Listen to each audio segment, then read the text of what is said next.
Namumutla na ako sa araw-araw na pagtitinda dito sa kainitan ng mundo.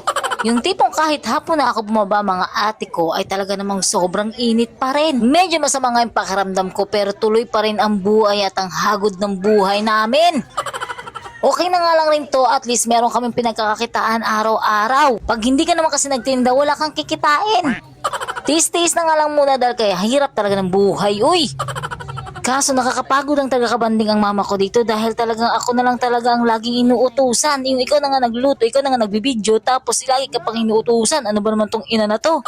Hindi naman ako robot at napapagod din ako, pero ewan ko ba tingin ata sa akin ni mama ay superwoman. Kaninong anak to at nagpapasimpleng maganyan?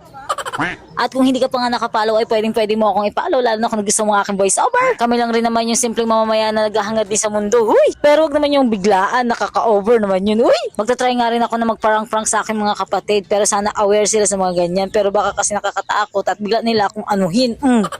Representing may inatan, tara!